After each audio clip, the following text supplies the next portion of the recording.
अस्सलामुअलैकुम dear viewers, welcome back to my YouTube channel. उम्मीद करती हूँ कि आप लोग ठीक ठाक होंगे, खैरियत से होंगे। आज हम लोगों ने एक्सरसाइज 2.4 क्वेश्चन नंबर 2 का 10th पार्ट स्टार्ट करना है। इसमें हम लोगों ने लेफ्ट हैंड साइड कंसीडर कर ली और हमने इसको राइट साइड की इक्वल प्रूव करना है।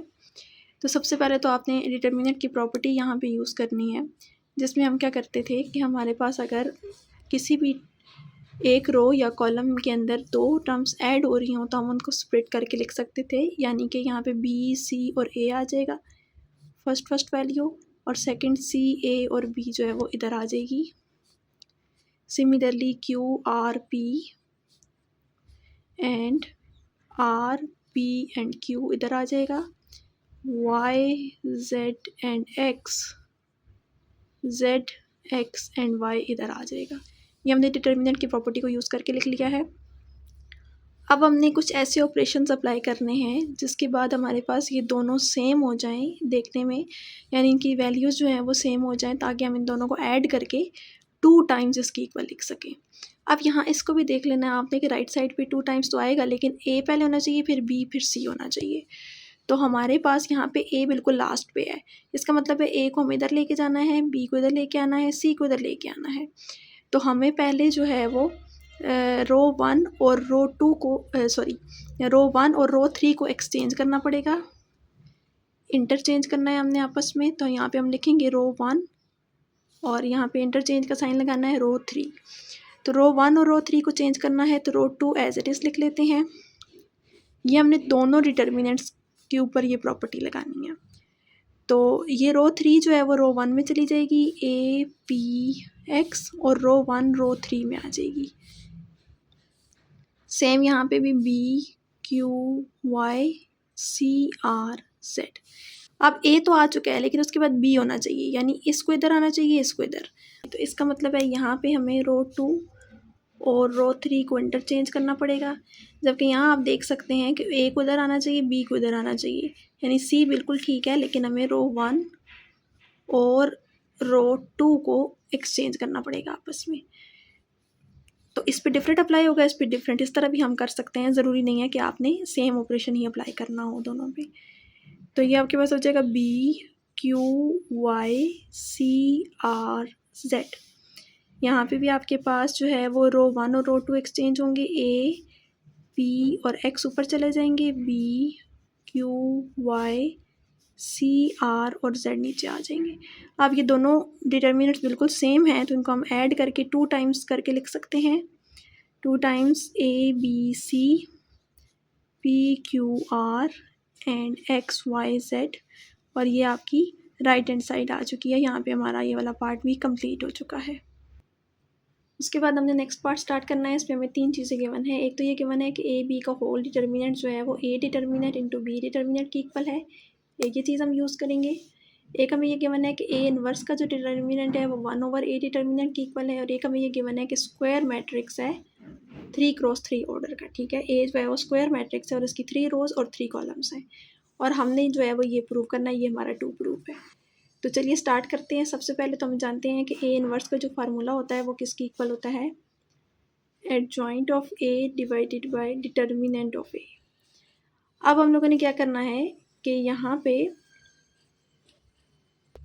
हम ए को मल्टीप्लाई करवा लेते हैं बोथ साइड्स पे। तो ये हमारा बन जाएगा ए इंटू ए इनवर्स, यहाँ पे भी ए आ जाएगा, into adjoint of A divided by determinant of A.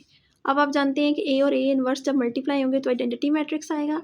अब आइडेंटिटी मैट्रिक्स का ऑर्डर क्या होगा, क्योंकि ये जो 3x3 ऑर्डर का है तो आई भी जो है वो 3rd ऑर्डर का होगा, और इसको हम I3 लिखेंगे। ये एज इट इज़ आ जाएगा इनटू डिटर्मिनेंट ऑफ ए। अब डिटर्मिनेंट ऑफ ए साइड जाएगा तो मल्टीप्लाई हो जाएगा आई के साथ, A determinant into I cube, A into adjoint of A. अब आपने जो प्रूव करना है उसके अंदर देख सकते हैं आप कि एडजॉइंट ऑफ ए के ऊपर डिटर्मिनेंट लगा हुआ है। इसका मतलब है बोथ साइड्स पे डिटर्मिनेंट अप्लाई करना पड़ेगा। तो मैं इसी स्टेप में लिख लेती हूँ यहाँ पे डिटर्मिनेंट बोथ साइड से मैंने अप्लाई कर लिया। अब आप एक और चीज़ जो हमें गिवन थी वो आप देख सकते हैं कि अगर ए, बी 2 प्रोडक्ट हो रहे हैं, उसके ऊपर डिटर्मिनेंट लगा हुआ है, तो उसको हम जब ओपन करेंगे तो अलग अलग डिटर्मिनेंट आ जाएगा। यानी यहाँ पे डिटर्मिनेंट ए के ऊपर आ जाएगा और यहाँ एडजॉइंट ऑफ ए के ऊपर अलग से डिटर्मिनेंट आ जाएगा। रही बात इसकी, तो इसको आप देख सकते हैं कि जैसे देखिए मेरे पास ए डिटर्मिनेंट है ना, और आई क्यूब का मतलब है कि मेरे पास 1 0 0 0 1 0 0 0 1, ये आपके पास जो है वो मैट्रिक्स है। ये मैं आपको रफ वर्क करके दिखा रही हूँ। अब जब मैं इसको अंदर मल्टीप्लाई कराऊंगी तो क्या होगा, ए डिटर्मिनेंट एक फिक्स वैल्यू है, तो इसको हर एंट्री के साथ हमने मल्टीप्लाई करवाना होगा। तो क्या बन जाएगा यहाँ से, ए डिटर्मिनेंट 0 0 0, ए डिटर्मिनेंट 0 0 0 और ए डिटर्मिनेंट। तो इसका मतलब है कि ये जब हम इसको इसके आगे जो है प्रॉपर्टी लगाएंगे, हमने पढ़ा था कि अगर डायगोनल मैट्रिक्स हो तो उसको जब डिटर्मिनेंट लेते हैं तो हमारे पास, सॉरी ये डिटर्मिनेंट है, ठीक है, जब हम डिटर्मिनेंट लेते हैं डायगोनल मैट्रिक्स का तो हमारे पास क्या आंसर बनता है, उसके डायगोनल वाले एलिमेंट्स का प्रोडक्ट। तो ये 3 है तो ए डिटर्मिनेंट का क्यूब बन जाएगा। ये मैं डिटर्मिनेंट क्यों कह रही हूँ, क्योंकि यहाँ पे हमने डिटर्मिनेंट लेना था। तो इट मीन्स सिंपल हमारे पास ये क्या बन जाएगा, ए डिटर्मिनेंट का क्यूब। अब ये जो ए डिटर्मिनेंट है ये साइड आके डिवाइड हो जाएगा और यहाँ पे adjoint of A determinant as it is रहेगा। एडजॉइंट ऑफ ए, यहाँ से ए कैंसल आउट हो जाएगा तो ए डिटर्मिनेंट का स्क्वायर आ जाएगा।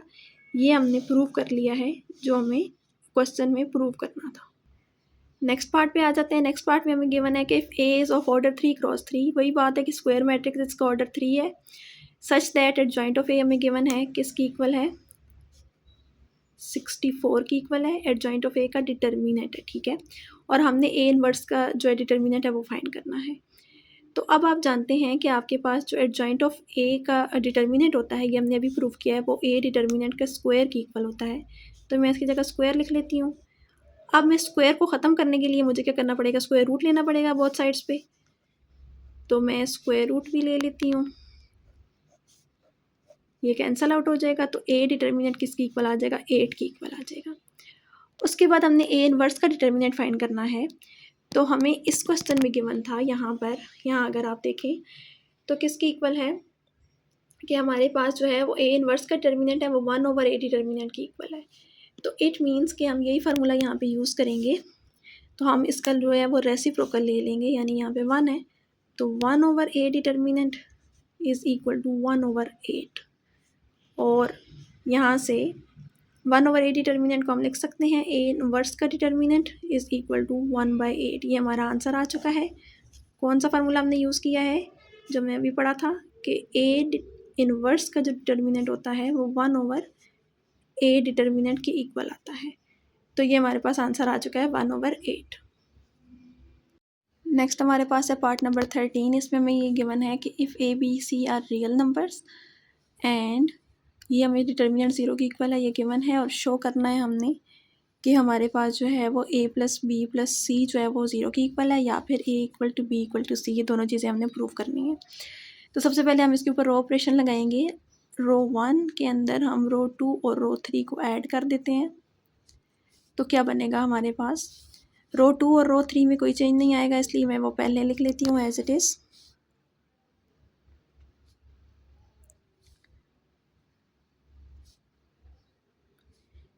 और यहाँ पे हमारे पास क्या बन जाएगा, सी और सी ऐड हो जाएंगे, बी और बी, ए और ए, तो 2a 2b 2c1। उसके बाद हम रो 1 में से 2 times a plus B plus C common ले सकते हैं। हमारे पास यहाँ पे 1 1 और 1 बच जाएगा। यहाँ पे वही हमने लिखना है।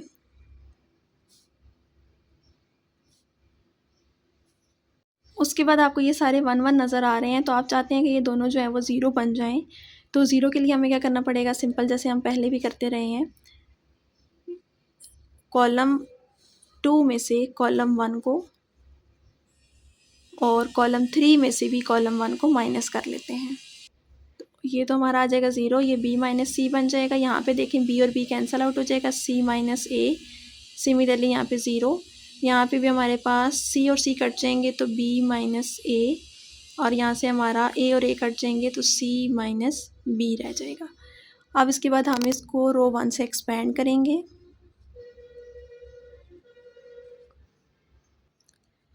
तो हमारे पास यहाँ से बन जाएगा 1 और b minus C, c minus A, B minus ए और सी माइनस बी बन जाएगा।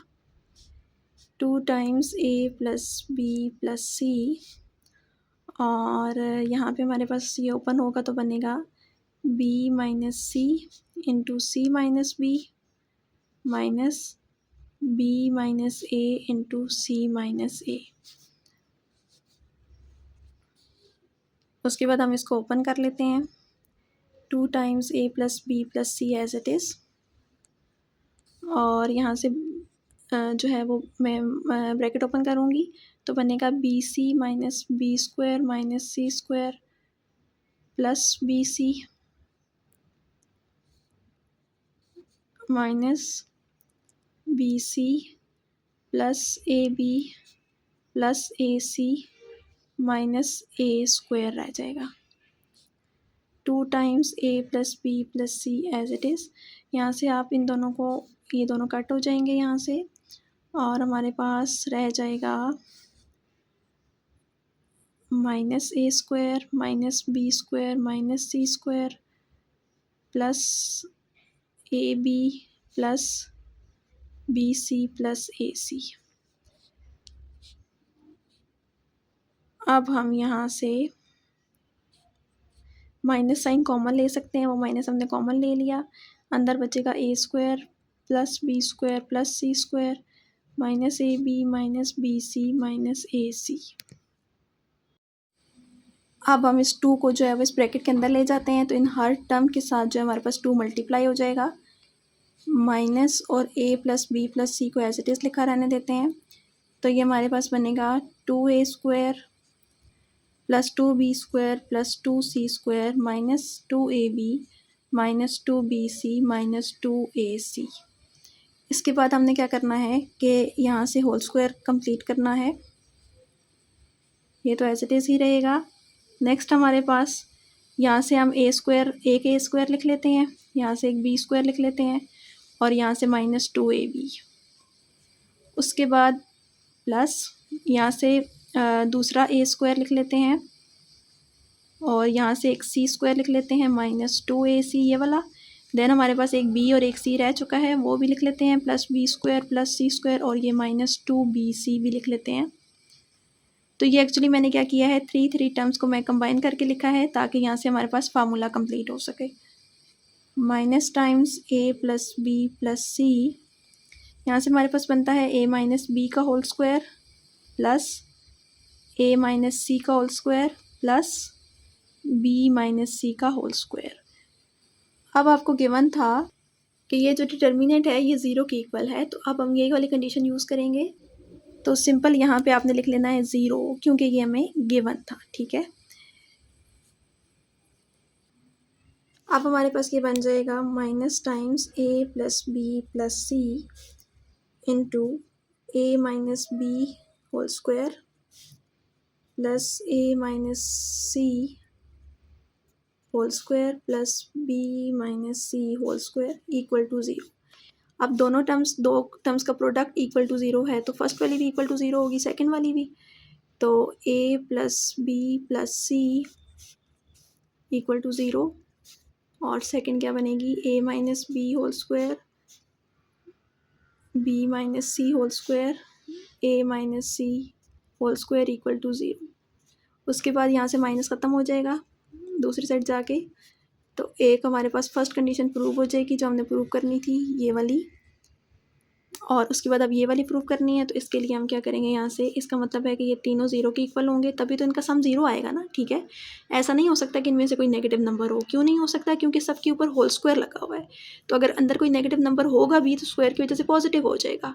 इट मीन्स ये अलग अलग से कोई भी नेगेटिव नहीं है, ये सारे पॉजिटिव हैं, और पॉजिटिव हैं तो फिर भी 0 सम आ रहा है। इट मीन्स कि ये तीनों ही 0 के इक्वल हैं, तभी 0 आ रहा है। तो यहाँ से हम क्या लिख सकते हैं, a माइनस बी भी 0 के इक्वल है, b माइनस सी भी 0 के इक्वल है, a माइनस सी भी 0 के इक्वल है। इसका मतलब है a b की इक्वल है, b c की इक्वल है, और c a की इक्वल है। It means a equal to b equal to c। तो ये हमारी दूसरी कंडीशन प्रूव हो चुकी है। यहाँ पे हमारी एक्सरसाइज ख़त्म हो गई है। नेक्स्ट लेक्चर में नेक्स्ट एक्सरसाइज से स्टार्ट करेंगे। तब तक के लिए अपना बहुत ख्याल रखिएगा। वीडियो अच्छी लगी हो तो लाइक कर दीजिएगा और चैनल को सब्सक्राइब करना मत भूलिएगा, ताकि हर नई आने वाली वीडियो का नोटिफिकेशन आप तक पहुंच सके।